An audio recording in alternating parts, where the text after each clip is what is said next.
आपको लगता है यहां कोई साथ देने वाला है? अगर आप भगवत मार्ग के पथिक हैं, अभी आपको लगता है आपका कोई है, तो अभी बहुत बड़ा भ्रम है। पूरा का पूरा परिवार जा रहा है, 1 मिनट में रोड में नष्ट हो गया। काल है, किस समय कहां कैसे, 1 सेकंड का पता नहीं है। कैसे चैन से नींद आ जाती है तुम्हें? ये जो दुर्वासना के नाश की कृपा है, ये आपकी दिनचर्या है, यही सैकड़ों दुर्वासनाओं को भस्म कर देगी। तुमने खिलवाड़ समझ रखा है। चाहे गृहस्थ हो या विरक्त हो, तुम्हें जो दिनचर्या मिली है, ये दुर्वासनाओं का नाश करने के लिए श्री कृष्ण ने कृपा करके दी है गुरुजनों के द्वारा। इसको खिलवाड़ न समझो। प्रभु का प्रिय या गुरु का प्रिय वही होता है जो दिनचर्या में मिनट भर विलंब नहीं करता। ये गुरु कृपा है कि आपको डांट लगती है, आपको वचन सुनने को मिलते हैं, आप उसको स्वीकार कीजिए। ये मन की, ये दुर्वासना की वृत्ति को हटाइए। सुविधा भोगी बनने वाला कभी सच्चिदानंद का साक्षात्कार नहीं कर सकता।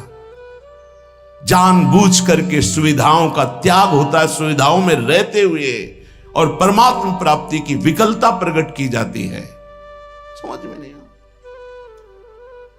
राग द्वेष की वृत्तियां, शरीर विलासिता की वृत्तियां, खाने पीने की वृत्तियां, सुख भोगने की वृत्तियां कितने दिन चलेंगी? मरना है, मरोगे। ये शरीर नाशवान, आज नहीं तो कल मरोगे। प्रार्थना मान लीजिए। तपलोक और महालोक जनलोक में सब सिद्ध जन निवास कर रहे हैं, जो सृष्टि में प्रकट होते हैं और सृष्टि के बाद लय होते हैं। उनको एक बात का दुख पाया गया, संतों को, कि इस महान मानव देह में आकर के भी तुम भगवत प्राप्ति से वंचित हो। तुम्हें नींद कैसी ऐसी आ जाती है कि तुम्हारा भजन, तुम्हारी दिनचर्या, तुम्हारा साधन पथ रुक रहा है और तुम्हें चैन से सोना आ रहा है। तुम उपासक हो। ये जीवन हमारा प्रभु के लिए। अगर नहीं समझ पा रहे हो तो आखिरी बात समझ लो, कोई समझाने वाला तुम्हें नहीं है, कोई समझाने वाला नहीं। सिर्फ तुम्हें बर्बाद करने वाला मिल सकता है, समझा कर उठाने वाला हरि या हरि का पार्षद मिल सकता है, और नहीं मिल सकता। तुमसे मित्रता करके तुम्हारी वासनाओं को बढ़ाकर तुम्हारे चित्त को विक्षेप में भर देना, ये संसार के हर व्यक्ति वस्तु स्थान का प्रभाव है। तुम्हार सेवक असुरारी 2 ही केवल बचा सकते हैं, भगवान और भगवान के भक्त। उनकी हर चेष्टा तुम्हारे चित्त को भगवदाकार बनाने के लिए है। कृष्ण कृपा का सीधा फल है साधु संग। हरिराम व्यास जी, गोस्वामी तुलसीदास जी, बड़े बड़े महापुरुष कहते कोई फर्क नहीं।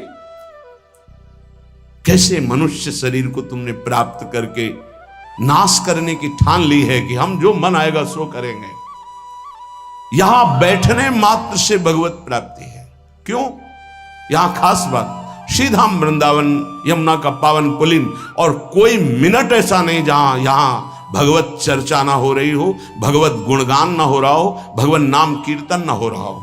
नाम कीर्तन चलता है, वाणी कीर्तन चलता है, गुण कीर्तन चलता है। दूसरी बात, हमारी दृष्टि रहती है, हमारी प्रियजू की दृष्टि रहती है कि ये जन विराजमान। एक दिनचर्या है, एक समय है। माकृष्य शर्वतीदम शुभलेन कृष्ण, हे कृष्ण मेरी इन दुर्वासनाओं को नष्ट कर दो।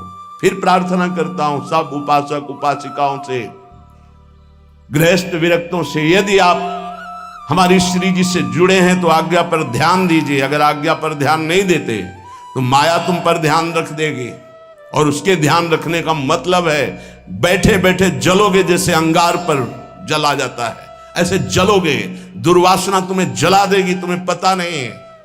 जब अपनी जीवनी शक्ति प्रभु की तरफ लगती है तो हरि गुरु को शीतलता प्राप्त होती है, वो प्रसन्न होते हैं। जब अपनापन करके तुम्हारी जीवनी शक्ति व्यर्थ नष्ट होती है, तब जलन होती है उस अपनेपन के कारण कि तुम समझ नहीं पा रहे हो। ये आज का अभ्यास तुम्हारे लिए कल काल बन जाएगा। गलत अभ्यास तुम्हारे लिए कल ये प्रमाद बन जाएगा। प्रमाद ही मृत्यु है, शास्त्रों में वर्णन है। जो अप्रमादी है, प्रमाद रहित है, वही भगवत तत्व को जो भगवत तत्व को प्राप्त कर लेता वही निर्विकार स्थिति में परमानंद में डूबता है। माना हम लड़खड़ा रहे हैं लेकिन चल रहे हैं अपने रास्ते पे, रास्ता ही नहीं।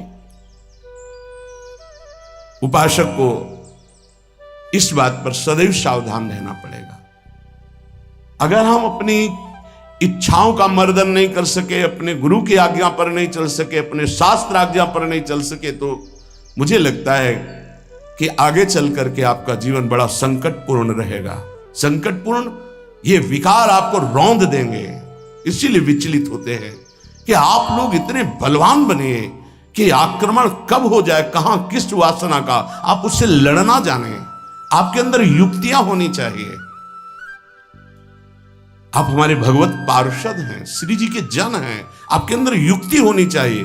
गुरु की प्रकट उपस्थिति में युक्तियों की, कलाओं की आपके अंदर वृत्तियां जानी चाहिए कि कभी किसी विकार का आक्रमण हो तो कैसे बचा जाता है, कैसे हमारे को इस माया पर विजय प्राप्त करना है, कैसे विषम परिस्थितियों में अपने चित्त को डूबने ना पाए बचाया जाए, यह संतों से सीखा जाता है। कैसी पार्थिव दृष्टि है कि शरीर सुख के लिए सोना, जागना, खाना, पीना, बस यही हम सुख मानते हैं। नहीं भाई, ये सुख तो बहुत जन्म भोग लिए। इस जन्म में एक नियत समय रखिए, एक अल्पाहार की सीमा रखिए, एक भोजन का समय रखिए, एक अपनी दिनचर्या का समय होना चाहिए। ये नहीं आज मनाया 2 बजे पा लिया, फिर मनाया 5 बजे पा लिया, मनाया 3 बजे से 8 बजे रात्रि तक सो रहे, 8 बजे से 4 बजे तक जग रहे। ऐसी दिनचर्या नहीं होती, कभी ऐसी नहीं। दिन बाई चांस कभी कोई सेवा में समय लग गया हो, बात अलग है, ऐसी दिनचर्या नहीं होती। पक्का मानिए, आपका हित इसी में है कि जो दिनचर्या दी जाए उसका पालन कीजिए। हमारा सत्संग तभी लाभ देगा आपको, हमारा एकांतिक वचन तभी लाभ देगा आपको जब हमारी आप आज्ञा पर चलेंगे। जैसी दिनचर्या बना दी है, ये दिनचर्या जानते हो, बड़े बड़े सिद्ध महापुरुष इसी से हुए, दिनचर्या से। 1 मिनट का अंतराय कभी जीवन में नहीं पड़ने दिया अपनी दिनचर्या, वही परिपक्व अवस्था।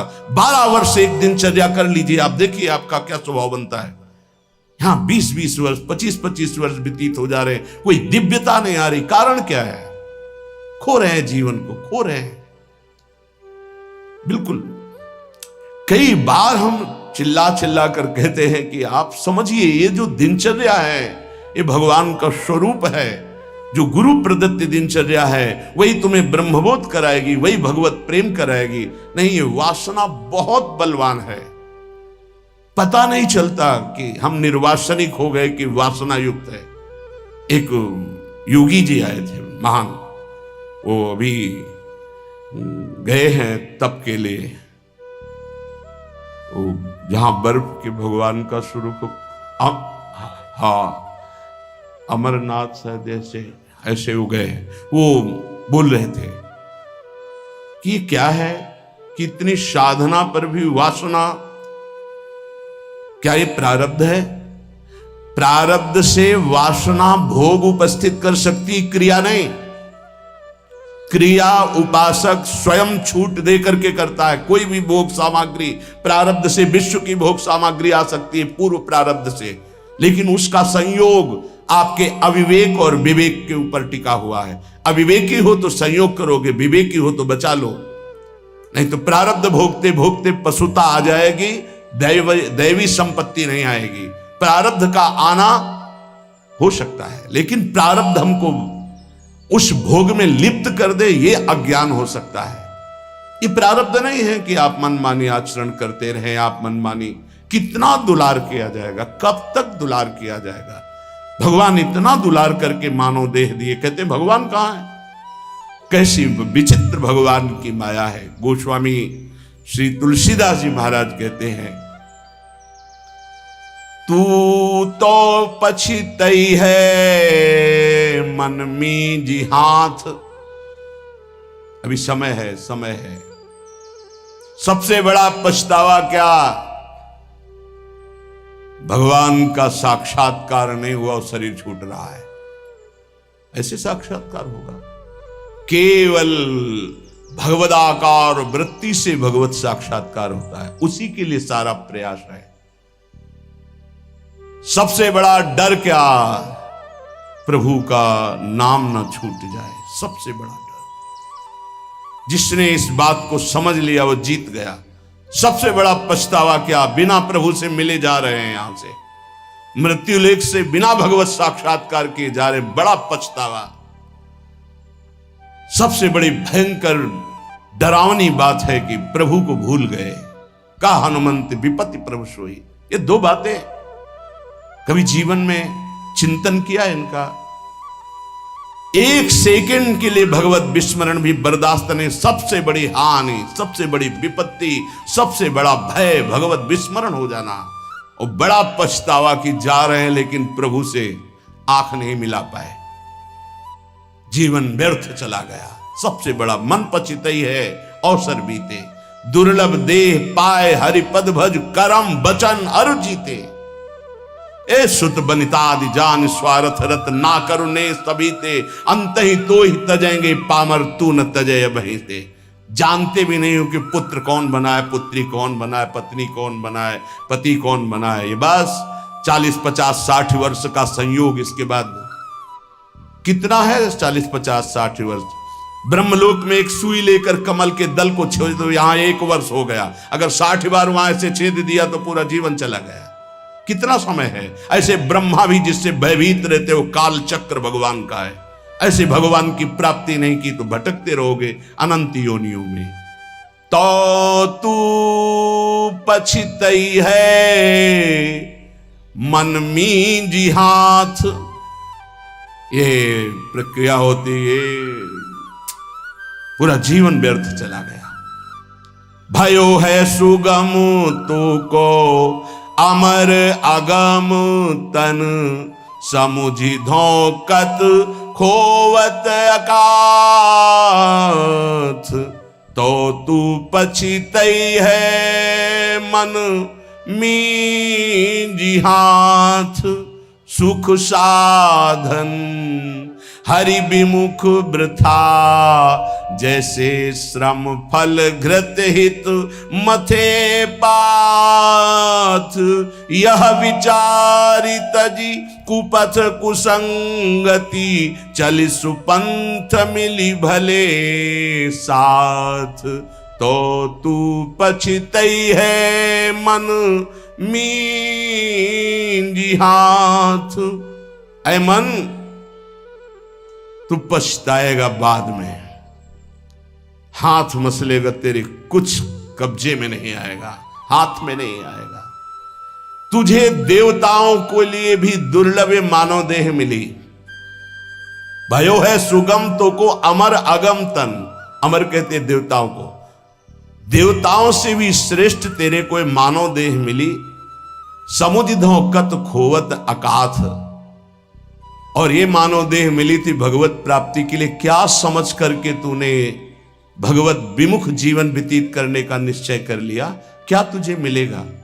कौन सा कार्य तेरा बन जाएगा? रोज आयु क्षीण हो रही है, लोग जन्मदिन मना रहे हैं, आज बर्थडे, तुम्हें पता नहीं 365 दिन मिट्टी में मिल गए। अगली श्वास है कि नहीं है कोई भरोसा नहीं। न नाम कीर्तन, न भजन, न भगवत चिंतन, और 1 वर्ष व्यतीत हो गए, न भगवत साक्षात्कार हुआ। तो हमें तो लगता है 1 वर्ष व्यतीत होने के बाद भगवान नाम कीर्तन करके, भगवत प्रार्थना करके रोना चाहिए कि नाथ 1 वर्ष गए, अगला वर्ष हमारा आपके दर्शन योग्य हो जाए, आपके चिंतन योग्य हो जाए। तू तनिक भी चिंता नहीं कर रहा, व्यर्थ क्यों अपने जीवन को बर्बाद कर रहा है? जहां नाम जप नहीं है, भगवत समर्पण कर्म नहीं है, आज्ञा का पालन नहीं है, तो खिलवाड़ आप अपने जीवन से स्वयं कर रहे हैं। सुख साधन ये बहुत बड़ा साप है। हमारी बात समझ में नहीं आएगी, लेकिन आपसे प्रार्थना करते हैं, जो साधक सुख सुविधा से भजन करना चाहता है वो भूल जाए कि वो भजन करेगा, भगवत प्राप्ति करेगा। दुख और असुविधा भगवत प्राप्ति के मार्ग पर ऊपर चढ़ाती है। सुख और सुविधाओं का भोक्ता कभी भजनानंदी नहीं हो सकता, कभी नहीं। हाँ, वृत्ति भगवदाकार हो गई, अब उसे सिंहासन में बैठाला जाए, महलों में रखा जाए, कोई फर्क नहीं पड़ने वाला। महलों में रखो चाहे झोपड़ी में वास दो, एक स्थिति होती है। अगर भगवदाकार वृत्ति करनी है तो एक सीमा में अपने जीवन को बांध ले। इतना आहार, ऐसे शयन, ऐसे अपने जीवन को बांध। विश्व में किसी भोगों की कमी नहीं है। जब तक भगवदाकार वृत्ति न हो तब तक सुख सुविधाओं को नहीं।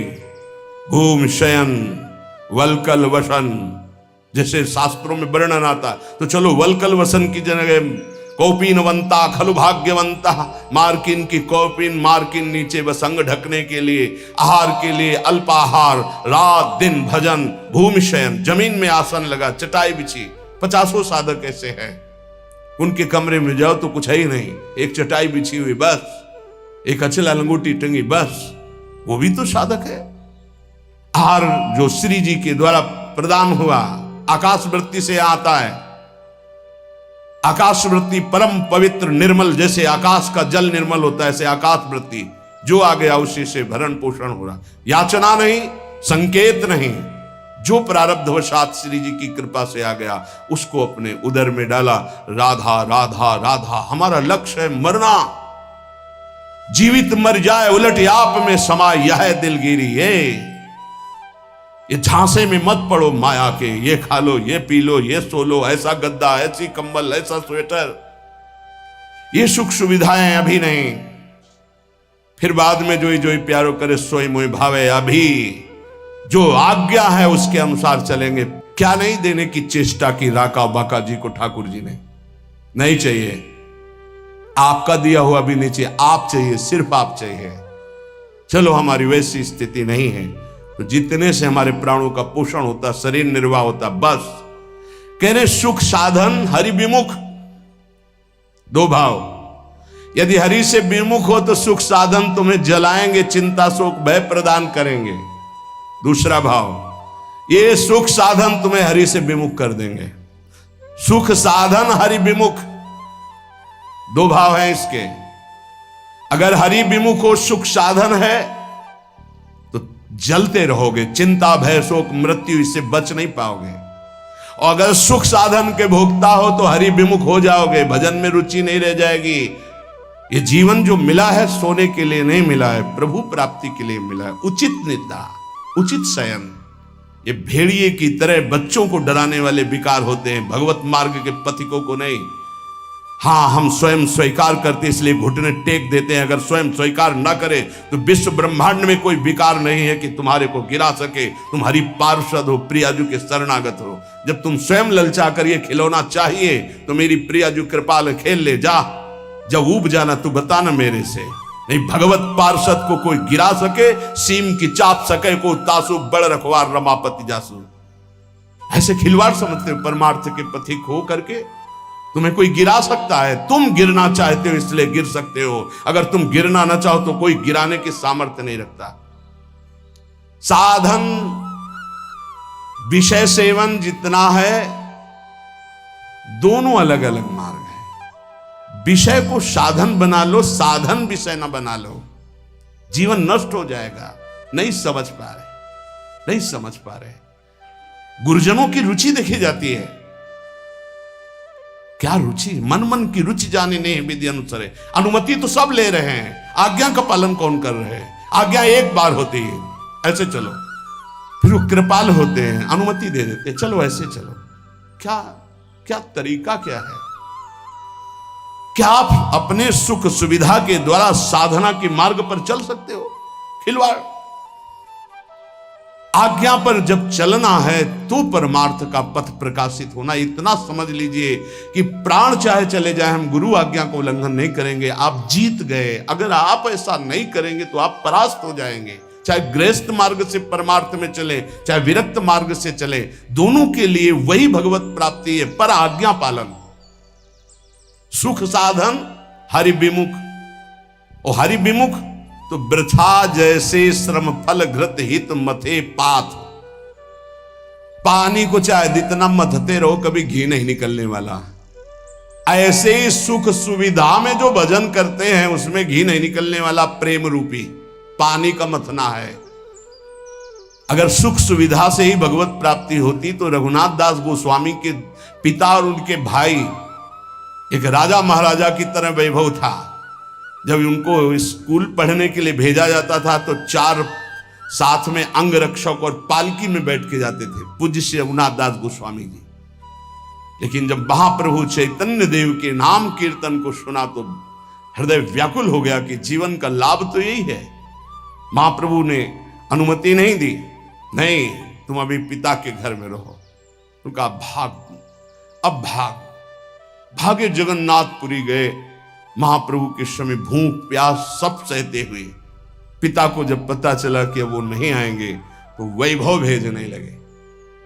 रसोईया सब सेवक, कोई सेवा स्वीकार नहीं की और जगन्नाथ जी के गेट में खड़े होकर जो भिक्षुकों को मिलता वो पाते। ये हम प्रभु के लिए निकले हैं, प्रभु के लिए हम तड़पे, कभी रोए, कभी कुछ समझ में आवे कि भगवान के लिए, प्रियाजू के लिए आपके हृदय में कुछ है, तब तो। नहीं तो हृदय जलता है कि कुछ मतलब नहीं प्रियालाल से, उनकी चाह ही नहीं है तुम्हारे अंदर। तुम्हें है कि तुम भजन बढ़ जाए, प्रियाजू के लिए रोना बढ़ जाए, प्रभु के लिए प्राण समर्पित हो जाए। ए भाई, ये है जीवन का लाभ, ये है साधन सुख हरि विमुख वृथा जैसे श्रम फल घृत हित मथे पाथ। पानी मथरो जीवन भर तो एक बूंद घी नहीं निकलेगा। ऐसे सुख सुविधा का भोगी मानता है कि मैं साधन कर रहा हूं, जीवन में कभी प्रेम घृत या ब्रह्मबोध घी नहीं निकलने वाला। यह विचारी तज कुपथ कुसंगति चली सुपंथ मिली भले साथ। ऐसा विचार करके ये सुख सुविधा का भोग करना कुपंथ का मार्ग है, ये कुसंगति है। मन हमारा जिसमें राजी हो जाएगा तो हमें ठीक नहीं, हमें राजी नहीं करना। ये जब राजी नहीं होगा भोगों में तब प्रभु की तरफ बढ़ेगा, तब ये चिल्ला चिल्ला कर रोएगा, नाथ अब स्वीकार कर लो, मेरा कोई नहीं, मैं कुछ भी नहीं, अब स्वीकार कर लो प्रभु। हारे को हरि नाम, अपबल तपबल और बाहुबल, चौथो बल है दाम। जब सब जगह से हट जाता है तब हारे को हरि नाम। हार गए हम, पर यहां सुख सुविधा का भोग सोचते हैं कि इससे भगवत प्राप्ति हो जाएगी। यह विचारी तजी कुपथ कुसंगति, बलिहारी है उनको। अर्थ का बल होता है बैंक बैलेंस का, भगवान का भरोसा नहीं रहता, बैंक बैलेंस का भरोसा रहता है। भगवान का भरोसा नहीं रहता, परिवार का भरोसा रहता है। भगवान का भरोसा नहीं रहता, अपनी बुद्धिमानी का भरोसा होता है। ये सब भरोसे आश्रय जब छूट जाते तब भगवान का आश्रय होता है। निराश्रित के आश्रय भगवान, असरण के शरणागति प्रदान करने वाले भगवान। इस बात को समझो, शरणागति लाखों ले लिए, असरण एक भी नहीं हुए तो शरणागति का रंग ही नहीं है। जो असरण हुए वो शरणागति के रंग को प्राप्त हुए। सीधा साधा मार्ग है, सूधो चले आपने धर्म, रसिकन सो प्रीतम का है, कब हूं काल व्रतानि। गृहस्थ तो क्या हुआ, क्या गृहस्थ भगवत प्राप्ति नहीं कर सकते? शिष्य के द्वारा किया हुआ पाप गुरु को भोगना पड़ता है, क्या समझते हो? यदि गुरु की आज्ञा का उल्लंघन करे तो समाज में गुरु को कह देना चाहिए मैंने तुम्हारा त्याग किया, तो बच जाएगा। अगर स्वीकार करता है तो शिष्य के द्वारा किया हुआ अपराध गुरु को भोगना पड़ता है। सो गुरु घोर नरक मा परे। इसीलिए जो सुलझे हुए महापुरुष होते हैं वो कभी शिष्य बुलाने की चेष्टा नहीं करते। कलिकाल है, उनको इससे मतलब नहीं हो। जैसे और पति पत्नी भाई रिश्तेदार नातेदार ऐसे एक संबंध और मान लिया गुरु, उनको ये मतलब नहीं कि मतलब क्या है। अरे कभी विचार करते हो कि तुम जो आचरण करते हो इसका हिसाब गुरुदेव के पास जाएगा, उनको भोगना पड़ेगा। क्या अपराध किया है गुरुदेव ने जो तुम उनको दंड देने के लिए उद्यत हो चुके हो? यह विचारी तज कुपथ कुसंगति चल सुपंथ मिली भले साथ। भले कौन है? राधा वल्लभ भजत भज भली भली सब होए। जो राधा वल्लभ प्रिया प्रीतम श्यामा श्याम हरि का भजन करते हैं भले हैं। इन्हीं भले का संग करो। अपने मन का जो कुपंथ में चलाने वाला है, ऐसे व्यक्ति का जो कुपंथ में चलाने वाला है, ऐसा संग त्याग दे। अंदर और बाहर दोनों कुसंग होता है। यह विचार तज कुपथ कुसंगति, चल सुपंथ मिली भले साथ, नहीं तो तू पछतई है मन मींज हाथ, बाद में तुझे पछताना पड़ेगा। संसारी पुरुष का लक्षण है वो शरीर संबंधी भोग, शरीर संबंधी रिश्ते नाते, इन्हीं के चिंतन और विलास में अपना समय नष्ट करता है। उपासक का लक्षण है एक क्षण भी भगवदाकार वृत्ति से हटकर संसार का चिंतन न होने देना। संसार की तो बात जाने दो, अन्य साधनों में भी रति न होना। अपने आराध्य देव संबंधी उपासना के जो अंग हैं, नाम जप, नाम कीर्तन, वाणी गायन, वाणी श्रवण, श्रीअंग सेवा, समाज की भगवत भाव से सेवा, लीला चिंतन, ये हमारी उपासना का स्वरूप है। इसी से हमें भावदेह की प्राप्ति होती है। जब अभ्यास के द्वारा इन भक्ति के प्रेम लक्षणा, भक्ति का जो विशेष स्वरूप है उज्जवल प्रेम रस, तो इसी से प्राप्त होता है।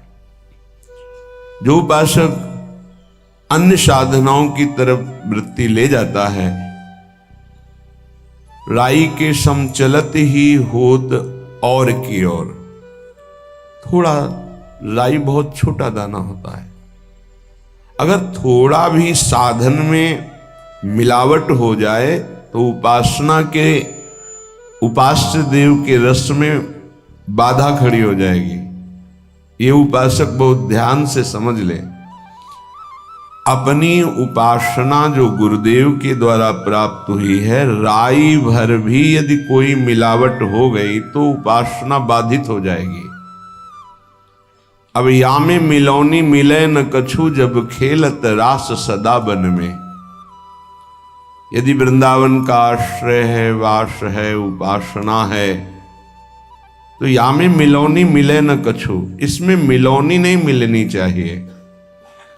अन्य कोई साधन पथ का अनुसरण करना अपने उपास्य देव से विमुख हो जाना है।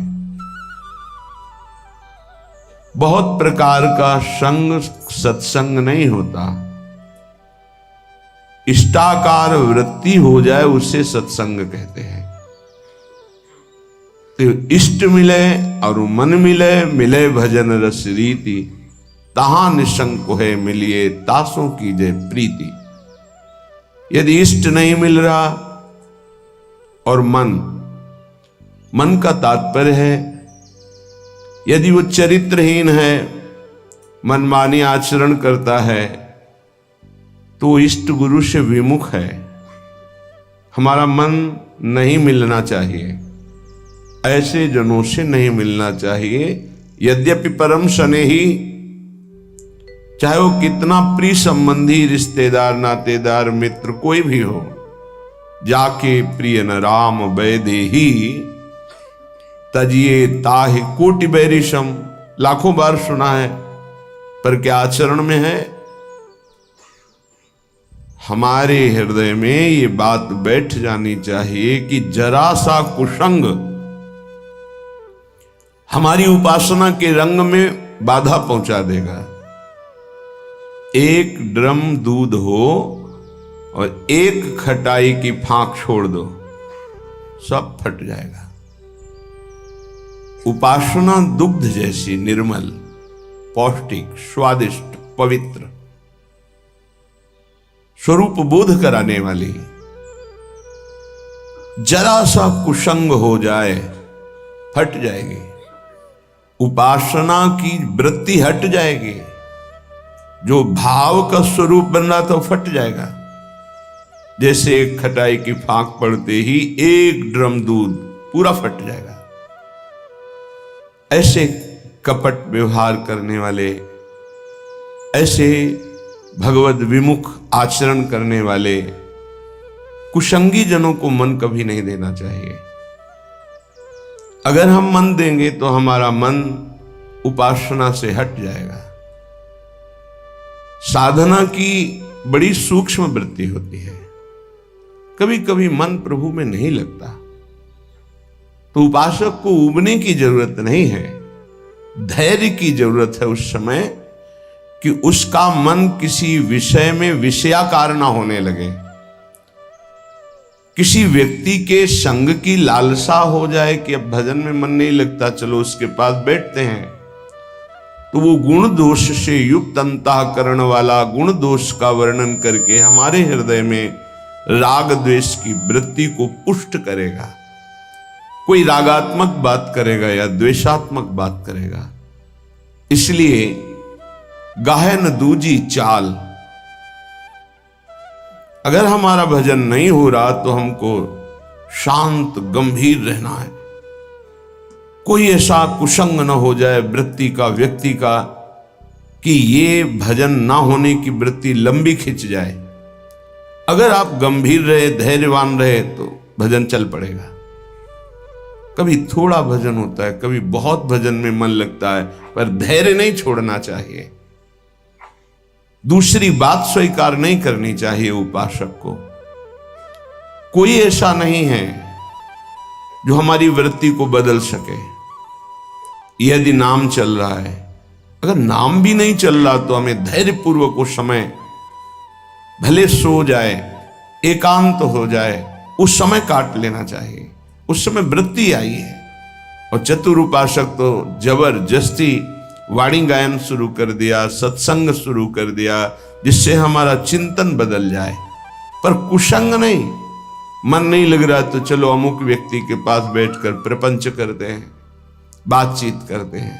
वो राग द्वेष की वृत्ति भर देगा। बिल्कुल हटना चाहिए उपासक को।